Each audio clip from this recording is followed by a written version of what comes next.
සුබ දවසක් ප්‍රාර්ථනා කරනවා ඔයාලා හැමෝටම. අද අපේ YouTube නාලිකාවෙන් ඔයාලා වෙත ගෙනාවේ මීට වසර කිහිපයකට පෙර තිරගත වෙච්ච බොහොම ලස්සන හින්දි මූවි එකක්. ඒකේ නම One Night Stand. මේකේ ප්‍රධාන චරිතය තමයි උරුවෙල් කියන්නේ. උරුවෙල් ඉවෙන්ට් ක්‍රාෆ්ට් මීඩියා කියලා ආයතනයක ප්‍රධාන විධායක නිලධාරියෙක්. ඔහු බොහොම කඩවසම් තරුණයෙක්. එක දවසක් උරුවෙල් සහ එයාගේ ව්‍යාපාර ස්ථානයේ මිතුරන් පිරිසක් තායිලන්තයට යනවා මොඩලින් ඉවෙන්ට් එකක් සංවිධානය කරන්න. ඒකෙදි උරුවෙල්ගේ හිත යනවා ඉතාමත් සුන්දර යුවතියකට. ඇය නමින් උරුවෙල් ඇය වෙත ආකර්ෂණය වෙලා පමණක් නිකන් ඉන්න ඇය සමග කෙසේ හෝ රාත්‍රියක් ගත කරනවා. නමුත් ප්‍රශ්නේ පටන් ගන්න ඊට පස්සේ. පහුවෙනිදා උදේ නැගිටිද්දි ඇය නොකියම ගිහිල්ලා. උරුවෙල් ඉන්පසු ඇය ගැන හැම තැනම හොයනවා. නමුත් ඔහුට ඇය ගැන කිසිවක් හොයාගැනීමට හම්බ වෙන්නේ නැහැ. දවසක් තවත් ඉවෙන්ට් එකක් සංවිධානය කරන අතරතුර හම්බෙන් වගේ උරුවෙල්ට සෙලීනව නැවත මුණ ගැහෙනවා. එතනින් පස්සේ තමයි මෙයාලගේ ජීවිත කන පිට හැරෙන්නේ. ඉතින් ඊට පස්සේ මොකද වුනේ කියලා දැනගන්න ඕනේ නම් මේ වීඩියෝ එක ඉවර වෙනකම් මායික් කරන්දේ සිටින්න කියලා ඔයාලගෙන් ආදරයෙන් ඉල්ලනවා. ඒකම කරන්න පුංචි ඉල්ලීමක් තියෙයි. ඔයාලා තාමත් YouTube නාලිකාව subscribe කරලා නැත්නම් දැම්ම ගිහින්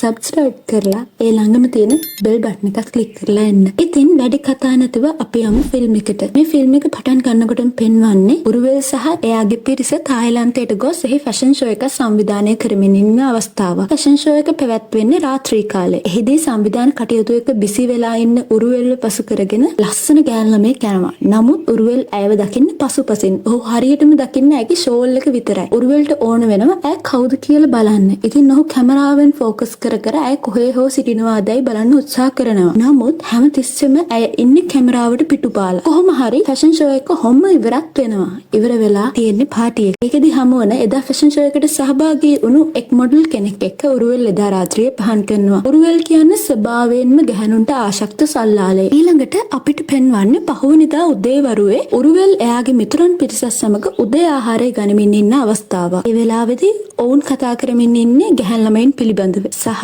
උරුවෙල්ට තිබෙන හැකියාව පිළිබඳ ගැහැණු ළමුන් ආකර්ෂණය කරගන්න. ඒ සමග එතනින් යනවා උරුවෙල් පෙරදා රාත්‍රියේ දුටු නමුත් මුහුණ නොදුටු තරුණිය. ඔහු ඇයව හඳුනගන්නේ ඇය පැළඳ සිටි රතු පැහැති ෂෝල් එක නිසා. ඉතින් මේ වෙලාවේ උරුවෙල්ගේ යාළුවා අභියෝග කරනවා ඔයාට ඕන කෙල්ලෙක් සෙට් කරගන්න පුළුවන් නම් දැන් මෙතනින් ගිහපු අර ලස්සන ගෑණු ළමයව සෙට් කරගෙන පෙන්නන්න. සෙට් කරගෙන පෙන්නුවොත් ඔයාට අපි රුපියල් 5000ක් දෙනවා කියලා. ඉතින් උරුවෙලුත් කැමැත්තෙන්ම යනවා ඒ ගෑණු ළමයා ඉඳගත්ත තැනට. ඉතින් සුපුරුදු පරිදි උරුවෙල් ගෑණු ළමයිව සෙට් කරගන්න පාවිච්චි කරන එයාගේ මායම් වචන කියන්න පටන් ගන්නවා. නමුත් එහිදී උරුවෙල් තේරුම් ගන්නවා මෙයා නම් අනිත් ගෑණු ළමයින්ට වඩා තරමක් වෙනස් කියලා. ඉතින් ඔහුට ඇය ඉදිරියේ පිළිගන්න වෙනවා. ඔහු ඇය සමග කතා කරන්න ආවේ යාළුවන් සමග ඔට්ටුවක් දැමුව නිසා බව. ඒකෙදි ගෑණු ළමයා මුලින් අදිමදි කරත් පස්සේ කැමති වෙනවා ඔට්ටුවේ භාගයක සල්ලි දෙනවා නම් ඔහු සමග සුහදව කතා කරලා පෙන්නන්නම් කියලා යාළුවන්ට පේන්න. ඉන්පසු පෙන්වන්නේ උරුවෙල් සහ ඒ තරුණිය මුහුද අයිනි කතා කරමින් නැවිද යන දර්ශනය. එතනදී තරුණිය තමාගේ නම සෙලීනා බව ඔහු සමග පවසන නමුත් එතනින් එහාට කිසිම පෞද්ගලික විස්තරයක් ඔහුට කියන්නේ නැහැ. එක වෙලාවක් කතා බහට පස්සේ පේන්න තියෙන්නේ ඔවුන් දෙදෙනාම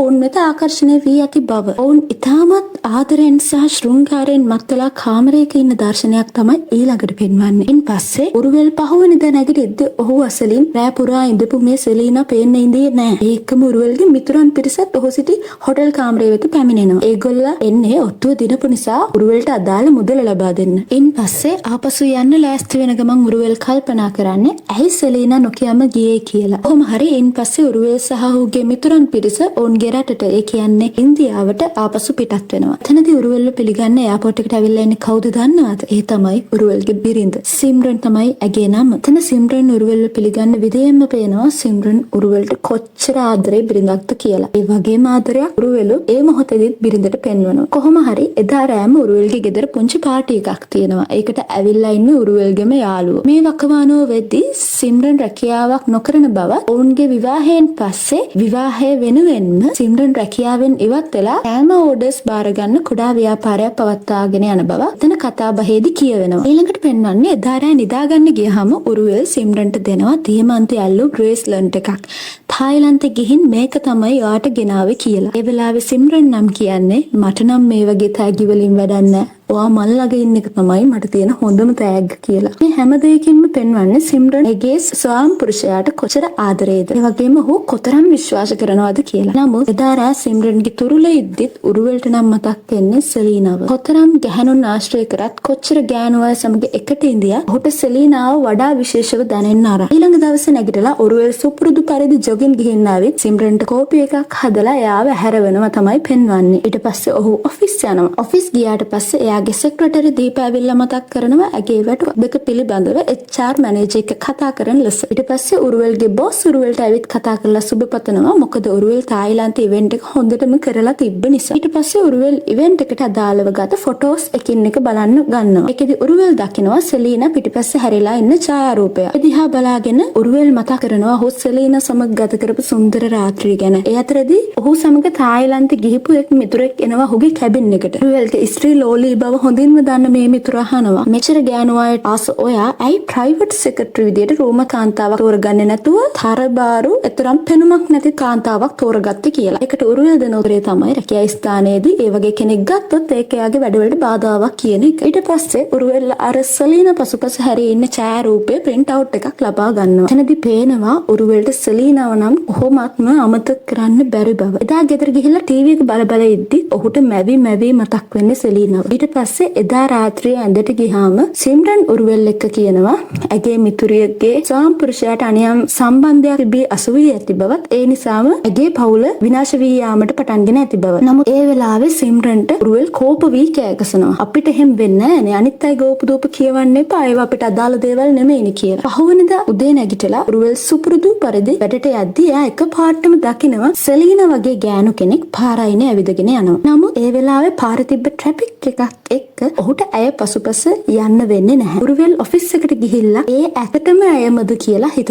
ඉන්නවා. ඒ අතරේ උරුවෙල්ගේ සෙක්‍රටරි ඇවිල්ලා මතක් කරනවා අද උරුවෙල්ගේ බිරිඳගේ කේක් ප්‍රදර්ශනයක් තිබෙන බවත් ඔහු AVI ඇය බලාපොරොත්තු වෙමින් සිටින බව. ඊළඟට පෙන්වනවා සිම්රන් එයාගේ ප්‍රදර්ශනයේ සතුටින් ගත කරන අවස්ථාවක් එයාගේ යාළුවා සමග. ඒ වෙලාවේ ඇය උරුවෙල් වෙනුවෙන් ඔහු ආසම කේක් වර්ග ටිකක් පවා වෙන් කරලා තියෙනවා ඔහු ආවම දෙන්න. නමුත් මේ වෙලාවේ උරුවෙල් නම් ඔෆිස් එකට වෙලා කරන්නේ සෙලීනාගේ ෆොටෝ එක දිහා බලාගෙන ඉන්නේ. ඒ වගේම ඔහු සමාජ මාධ්‍යවල Google කර සෙලීනාගේ නම ගගහ ඇව සොයන්න උත්සාහ කරනවා. සිම්රන්ගේ කේක් ප්‍රදර්ශනයට උරුවෙල් ආපු නැති නිසා ඒ දුකින් සිම්රන් ප්‍රදර්ශනය ඉවර වෙලා ගෙදර යනවා. ඊට පස්සේ රෑ වෙලා ගෙදර එන උරුවෙල් ඒ වෙනුවෙන් සිම්රන්ගෙන් සමාව ගන්නවා. ඔහු කියනවා ඇය වෙනුවෙන් පහුවෙනිදා දවසම නිවාඩු ගන්න බව. ඒ වගේම ඔවුන්ගේ පස්වෙනි ඇනිවර්සරි එක වෙනුවෙන් පහුවෙන්දට එළියට shopping යමු කියලා ඔහු කියනවා. එහෙම කියලා ඇයව ආදරෙන් තුරුල් කරගන්නවා.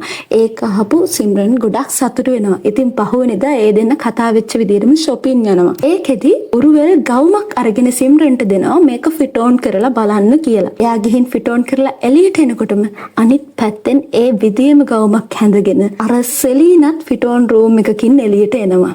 නමුත් සිම්රන්ගේ ගවුම සිම්රන්ට ටිකක් ලොකු වැඩි. ඉතින් එයා සෙලීනට කියනවා මගේ හස්බන්ඩ් තමයි මේ ගවුම තේරුවේ. අපේ පස්වෙනි ඇනිවර්සරි එකට ඒත් මේක ලොකුයිනේ කියලා. නමුත් ඒ ගවුමේ තවත් ඒ සයිස් එකකින් ගවුම් තිබ්බේ නැහැ. ඒ පාර සෙලීනා තෝරගත්තු ගවුම සිම්රන්ට දෙනවා. එයා මේ සිදුවීම උරුවෙල්ට හරිම සතුටින් කියනවා. ඉන්පස්සේ මේ කපල් එක පඩිපෙලක යද්දී හදිස්සියෙම සිම්රන් සෙලීනාව දැකලා කියනවා අන්න අර ගෑන් ළමයා තමයි මට අර උදව්ව කරේ කියලා. මේ වෙලාවේදී උරුවෙල්ව දකින සෙලීනා වගේම සෙලීනාව දකින උරුවෙලුත් දෙන්නම කලබල වෙනවා. නමුත් බිරිඳ ළඟ නිසා ඔහුට ඈ පසුපස යන්න වෙන්නේ නැහැ. ඊට පස්සේ උරුවෙල් සහ සිම්රන් ඇනිවර්සරි ඩිනර් එකට එයාලගේ හොඳම යාළුවෝ දෙන්නෙක් වෙන ඩේවිඩ් සහ ඩියා සමග එළියට යනවා. ඔවුන් ඒ වෙලාවේ කතා කරන්නේ ඇගේ හොඳම මිතුරියක් වෙන ටානියාට අත්වැති ඉරණම් පිළිබඳ. ඇගේ සැමියා රැවටීම සහ ඔවුන්ගේ ඩිවෝස් එක පිළිබඳව. ඒ වෙලාවේ උරුවෙල් නම් ඉන්නේ සෙලීනා ගැන සිහියෙන්. ඒත් එක්කම සිම්රන් මේ මාතෘකාව කතා කරපු නිසා උරුවෙල්ට සිම්රන් එක ගොඩක් කේන්ති යනවා. ඒ වෙලාවේ උරුවෙල් හොඳටම සිම්රන්ට බයිනවා. ඒකට දුක හිතිච්ච සිම්රන් එතනින් අඬලා නැගිටලා පිටව යනවා. ඒ වෙලාවේ යාළුවෝ දෙන්න උරුවෙල්ට බැනලා එතනින් නැගිටලා යන්න යනවා. අහුවෙනිදා වෙනදා වගේම උරුවෙල් ජොගින් යනවා. එතනදිත් අහම්බෙන් දකින ගෑන් ළමයෙක් උරුවෙල් දකින්න සෙලීනාව. දැන් සෙලීනාව තමයි උරුවෙල්ට දකින්න තන පේන්නේ. ඔෆිස් එකට ගියාට පස්සේ ඔහු එදා තායිලන්ඩ් ඉවෙන්ට් එක කරපු හොටෙල් එකට කතා කරලා සෙලීනාගේ විස්තර හොයන්න උත්සාහ කරනවා. නමුත් ඕන් කියනවා සෙලීනා කියලා කෙනෙක් එදා ඇවිත් නැති බව. එදා ඔෆිස් එකේදී උරුවෙල්ගේ යාළුවා ඩේවිඩ් උරුවෙල්ගෙන් අහනවා මොකක්ද ඔයාට වෙලා තියෙන්නේ? ඇයි මෙහෙම හැසිරෙන්නේ කියලා. ඒ වෙලාවේ උරුවෙල් සෙලීනා දෙනා ගැන විස්තරේ ඩේවිඩ් එක කියනවා. ඒ වෙලාවේ යාළුවා ඔරුවෙල්ට මතක් කරලා දෙනවා ඔරුවෙල් විවාහක බවත් මේක එච්චර හොඳ දෙයක් නන් නෙමෙයි කියලා. එදා ගෙදර යද්දි සිම්රන් හොඳටම අඬ ඉන්නවා කලින් දවසේ වෙච්ච සිද්ධිය නිසා. ඒ පාර ඔරුවෙල් අයව සනසලා දෙන්න එක්ක ඇනිවර්සරි එක සෙලිබ්‍රේට් කරනවා. ඊළඟට ඔරුවෙල්ගේ කම්පැනි එක සංවිධානය කරන්නේ දියමන්ති ආභරණ එළි දැක්වීමේ උත්සවයක්. ඒකේ හිමිකරු තමයි කෝටිපති ව්‍යාපාරික අධිරාජ් කපූර්. එතනදී ඔරුවෙල් හොඳට ඉවෙන්ට් එක සංවිධානය කරලා තිබ්බ නිසා අධිරාජ් ඔහුට පෞද්ගලිකවම කතා කරනවා. ඒ වෙලාවේ ඔහුගේ බිරිඳවත් ඔරුවෙල්ට හඳුන්වලා දෙනවා. ඒ වෙලාවේ බිරිඳ හැරිලා බලද්දි තමයි දෙන්නටම දෙන්න පුදුම වෙන්නේ. වෙන කවුරුත් නෙමෙයි අධිරාජ්ගේ බිරිඳ ඔරුවෙල් පිස්සුවෙන් වගේ හොයපු සෙලීනා. ඇගේ ඇත්ත නම අම්බර් බවත් මේ වෙලාවේ එළි වෙනවා. සෙලීනා කියලා බොරු නමක් තමයි යා කියලා තියෙන්නේ. මේ වෙලාවේ දෙන්නම ගල් ගහලා වගේ දෙන්නට දෙන්න බලාගෙන ඉන්නවා. ඒ වෙලාවේ දැනෙච්ච වේදනාව කම්පනය නිසා ඔරුවෙල් එතන ඉඳන් දිගටම පිස්සුවෙන් වගේ බොනවා. එතන ඉඳන් කීපවරක්ම ඔරුවෙල් අය සමග කතා කරන්න උත්සාහ කරනවා. නමුත් ඒ හැම අවස්ථාවෙම අම්බර් ඔහුව කෙසේ හෝ මගහරිනවා. නමුත් එක් අවස්ථාවකදී ඇය ලේඩීස් වොෂ්රූම් එක වෙත යනවා. ඒ වෙලාවේ බීමතින් ඉන්න ඔරුවෙලුත් ඇගේ පස්සෙන් ගිහින් ඔහුත් වොෂ්රූම් එක ඇතුළටම යනවා. ඔරුවෙල් ආවේගශීලී විදියට අම්බර්ගෙන් අහනවා ඔයා විවාහක බව මට එදා නොකිව්වේ ඇයි කියලා. නමුත් මේ වෙලාවේ අම්බර්ට නම් හොඳටම කේන්ති ගිහින් මොකද මේක ලේඩීස් වොෂ්රූම් එක නිසා කවුරු හරි ආවොත් ලොකු ප්‍රශ්නයක් ඇති වෙන නිසා. බේරෙන්න බැරිම නිසා එතනදී ෆෝන් නම්බර් එක ටිෂු පේපර් එකක ලියලා අම්බර් එතනින් පිට වෙලා යනවා. අම්බර් සහ අධිරාජ් උත්සවයෙන් පිටත් වුණාට පස්සේ උරුවෙල් අර දුන්නු නම්බර් එකට කෝල් කරනවා. ඒක ආන්සර් කරපු අම්බර් ඒ උරුවෙල් කියලා දැනුණු ගමන් ඇමතුම විසන්ධි කරනවා. අම්බර් සහ අධිරාජ් නිවසට යන විට අධිරාජ්ගේ පියා ඔවුන් එනකම් බලාගෙන ඉන්නවා. ඔහු සමග කතා කරන අම්බර් එළින්ම යන්නේ ඇගේ කුඩා පුතු ජහාන් ගාවට. ඔහු අම්මා එනකන් නිදාගන්නේ නැතුව බලන් ඉඳලා. ඉතින් අම්බර් පුතාව සුරතල් කර කර නිදි කරනවා. ඒ අතරෙත් උරුවෙල් සැරෙන් සැරේ කෝල් ගන්නවා. අම්බරේ සියල්ල කට් කරනවා. ඉන්පසු බීමතින්ම උරුවෙල් නයිට් ක්ලබ් එකක් වෙත යනවා. ඒකේ ඉන්න ගැහණු ළමයෙක්වත් උරුවෙල් දකින්න සෙලීනා විදියට. දැන් නම් උරුවෙල්ට හොඳටම පිස්සු වැටිලා. පහවදා උදෙත් උරුවෙල් දිගටම අම්බර්ට කෝල් ගන්නවා. නමුත් මේ වෙලාවේ අම්බර් ඉන්නේ ජහාන්න පාසලට දාන්න යන ගම. ඒ නිසා ඒ වෙලාවෙත් ඇය කෝල් වලට ආන්සර් කරන්නේ නැහැ. ඊළඟට පෙන්වන්නේ සිම්රන් සහ ඇගේ යාළුවා කතා කර කර ඉන්න අවස්ථාවක්. එතෙන්දී යාළුවා අහන්නේ සිම්රන් දුකින් වගේ ඇයි කියලා. නමුත් ඇයකට හරියට පිළිතුරක් දෙන්නේ නැහැ. ඇය කියන්නේ ඒකට හේතුව ඇයටත් හිතා ගන්න බැරි බව විතරයි. මේ අතරතුරේ උරුවෙල්ගේ ඔෆිස් එකේ මීටින් එක. මේකෙදි උරුවෙල් කිසිම අවධානයක් දෙන්නේ නැහැ මීටින් එකට. ඔහු දිගින් දිගටම ෆෝන් එක දිහා තමයි බලාගෙන ඉන්නේ. සෙලීනාගෙන් ප්‍රතිචාරයක් ලැබෙයිද කියලා. මේක නෝට් වෙනවා උරුවෙල්ගේ බොස්ට ඒ වගේම උරුවෙල්ගේ යහළුවා ඩේවිඩ්ට. ඊළඟට ආයෙ පෙන්වන්නේ අම්බරයාගේ මාමණ්ඩියට කෑම් බෙද බෙද ඉන්න අවස්ථාවක්. මේ වෙලාවේ උරුවෙල් අම්බර්ට නොකඩවාම ඇමතුම් ගන්නවා. නමුත් ඇය ඒ සියල්ල විසන්ධි කරනවා. මේ නිසා උරුවෙල් හොඳටම කේන්ති ගන්නවා. ඒ පාර උරුවෙල් අධිරාජ්ගේ කම්පැනි එකට කතා කරලා චාටුවෙන් අධිරාජ්ගේ නිවසේ දුරකථන අංකය සහ ලිපිනය ඉල්ල ගන්නවා. ඔහු ඉන්පස්සේ අධිරාජ්ගේ නිවසේ අංකයට කෝල් කරනවා. අධිරාජ්ගේ පියා තමයි කෝල් එකට ආන්සර් කරන්නේ. අම්බර්ට කතා කරන්න අවශ්‍ය බව කියව විට ඔහු අම්බර්ට ෆෝන් එක දෙනවා. උරුවෙල්ගේ කටහඬ ඇසුණු විට කලබල වෙනවා අම්බර්. ඔහු කියනවා ඔහුට ඇයව මුණ ගැසීමට අවශ්‍ය බව. ගෙදරටම කතා කරපු නිසා ඇති වුණු බය එක්ක ඇය යනවා කැෆේ එකකට ඔහුව මුණ ගැහෙන්න. එහිදී ඔහු නොනවතා කියනවා ඔහුට ඇයව අවශ්‍ය බව. ඒ දිගින් දිගටම ඇය ඔහුව ප්‍රතික්ෂේප කරනවා. ඇයව අමතක කරන්න කියලා බල කරනවා. ඇයට වැදගත් ඇගේ පවුල පමණක් බව කියනවා. මේ අවස්ථාවේදී අම්බර්ට කෝල් එකක් එනවා ඇගේ පුතා ජහාන්ගේ පාසලෙන් ජහාන්ව වැටලා තුවාල වුණු බව කියලා. ඇය ඒ වෙලාවේ කලබලෙන් යන්න හදද්දී උරුවෙල් අය වලක් නිසා ඇයට හොඳටම කේන්ති යනවා. ඉතින් අම්බර් වතුර වීදුරුවකින් ඔහුගේ මූණට ගහලා ඔහුට බැනලා එතනින් පිට වෙලා යනවා. මේ අතරේ ඔෆිස් එකේදී උරුවෙල්යාගේ යාළුවා ඩේවිඩ්ට කියනවා ඔහුට කිසිසේත්ම සෙලීනාව අමතක කළ නොහැකි බව. යාළුවා නම් දිගින් දිගටම උරුවෙල්ට අනතුරු අඟවනවා. ඊළඟට පෙන්වන්නේ අධිරාජ්ගේ පියා සහ අම්බර් සමග තේ පානය කරමින් ඉන්න අවස්ථාව. එතනදී කියනවා අධිරාජ්ගේ පියාට මෙඩිකල් චෙක් එකක් කරවීමට යා යුතු ඇති බව මේ සියලු කටයුතු මතක් කර දෙන්නේ අම්බර්. මේ අතරේ උරුවෙල්ගේ ඔෆිස් එකේ තවත් මීටින් එකක් යනවා. මේකෙදිත් උරුවෙල් කිසිදු අවධානයක් යොමු කරන්නේ නැහැ මීටින් එකේ වැඩ කටයුතු වලට. මේක දැක්ක උරුවෙල්ගේ බොස් මේ පාර නම් උරුවෙල්ට වෝනින් එකක් දෙනවා. දිගින් දිගට මෙහෙම වුණොත් උරුවෙල් සම්බන්ධව ධර්ම තීරණයක් ගන්න සිද්ධ වෙනවා කියලා. ඒ කෙසේ වෙතත් උරුවෙල් දිගින් දිගටම ඉන්නේ අම්බර්ගේ සිහිය. ඉවසන් ඉන්න බැරි තැන උරුවෙල් ඉවෙන්ට් එකක කටයුතු අමුවාවෙන් අධිරාජ්ගේ ගෙදර යනවා. ඒ වෙලාවේ ඉන්නේ අධිරාජ්ගේ පියා. එතනදී අම්බර් උරුවෙල්ව දැකලා හොඳටම කලබල වෙනවා. ඉක්මනින් එතනින් යනවා. ඒත් උරුවෙල් ඒ ගෙදර පේන මාන්නේ වාහනේ නවත්තගෙන දිගින් දිගටම අම්බර්ගේ ජනේල දිහා බලන් ඉන්නවා.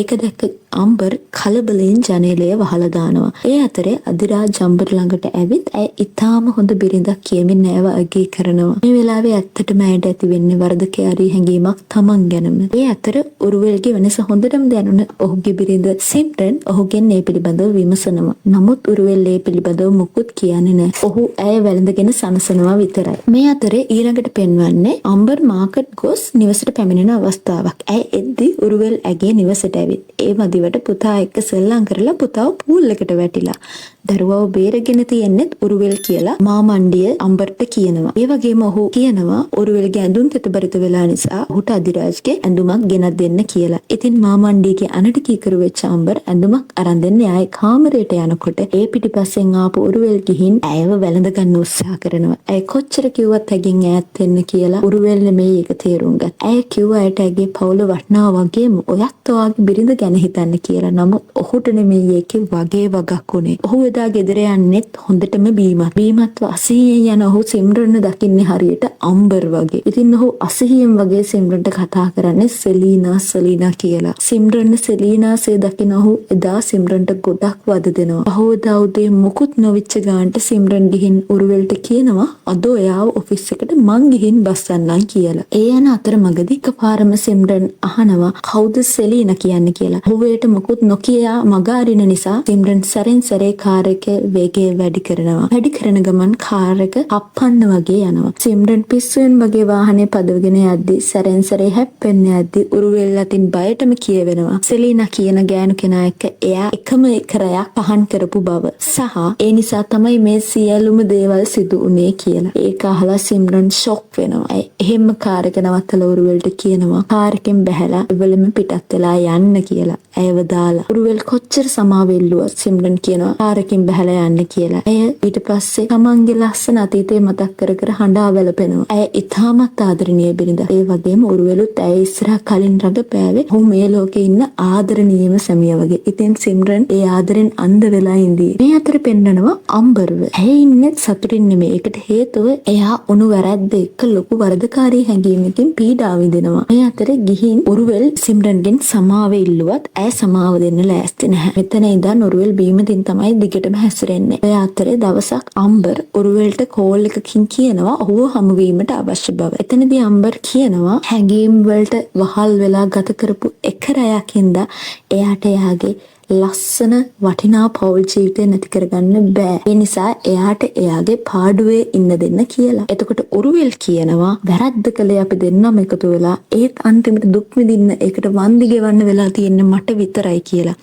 ඒ වෙලාවේදී අම්බර් නම් කියන්නේ එක රායකදී සිදුවෙච්ච වැරද්දක් නිසා මට මගේ මුළු ජීවිතෙම වන්දි ගෙවන්න ඕනේ නැහැ කියලා. ඒ වගේම ඇයි උරුවෙල්ට කියනවා මේ කරුණ හින්දා ඇයව බ්ලැක්මේල් කරන්න උරුවෙල්ට ඉඩ තියන්නේ නැහැ. ඇය විසින්ම සිද්ධ වෙච්ච සිදුවීම අධිරාජ් සමග කියනවා කියලා. ඒ වගේම ඒක කිව්වට පස්සේ අධිරාජ් ඇයව ගෙදරින් පැන්නුවත් උරුවෙල් සමග නම් ඇය කවදාවත් එන්නේ නැහැ කියලා එයා සපත කරලම කියනවා. එක රැයක් නිසා තමන්ගේ අවුරුදු 5ක් තිස්සේ ඉඳපු බිරිඳව අමතක කරපු ඔහු වගේ පිරිමියෙක් ඇයට කොහෙත්ම විශ්වාස කරන්න බැරි බවත් ඇය කියනවා. එහෙම කියලා ඇය එතනින් පිටත් වෙලා යනවා. ඒ වගේම ඇය ඒ ගැන කියන්න අධිරාජ්ට ඇමතුමක් ගන්නවා. ඉතින් අන්තිමට උරුවෙල් තනි වෙනවා. ඔහු ඔහුගේ රැකියාවෙනුත් ඉවත් වෙනවා. ඒ ඉවත් වෙලා ඔහු අලුත් ජීවිතයක් සොයාගෙන යනවා. ඉතින් හැඟීම් වලට වහල් වෙලා කරපු එක වැරද්දක් නිසා උරුවෙල්ට උරුවෙල්ගේ මුළු ජීවිතේම නැති වෙනවා. ජීවිතේ තිබ්බ හැමදේම නැති වෙනවා. අවුරුදු 5ක් තිස්සේ දුකට සැපට ඉඳපු ආදරණීය බිරිඳව නැති වෙනවා. ඉතින් ඔන්නෝම තමයි මේ කතාව අවසන් වෙන්නේ. ඔය ආදරය කරන ආදරවන්තියක් නම් ආදරවන්තයෙක් නම් එහෙම නැත්නම් විවාහක බිරිඳක් නම් සාම්පුරුෂයෙක් නම් මේ ෆිල්ම් එකෙන් ගන්න තියෙන දේ බොහොමයි. ඉතින් ඔයාලා මේ ෆිල්ම් එකට කැමති නම් මේකට ලයික් එකක් දාන්න. ඒ වගේම ඔයාලගේ වටිනා අදහස් අපිට කමෙන්ට් කරන්න. ඒ වගේම ඔයාලට ඉදිරියට ඕන ෆිල්ම් මොනවාද කියලා මේ එක්කම කමෙන්ට් කරගෙන යන්න. ඒ වගේම ඔයාලගෙන් ආදරෙන් ඉල්ලනවා ඉදිරියටත් මේ වගේ ලස්සන කතා බලන්න ඕන නම් අපිව සබ්ස්ක්‍රයිබ් කරලා තියාගන්න. ඉතින් සුබ දවසක් මායික් එකතුණු ඔයාලා හැමෝටම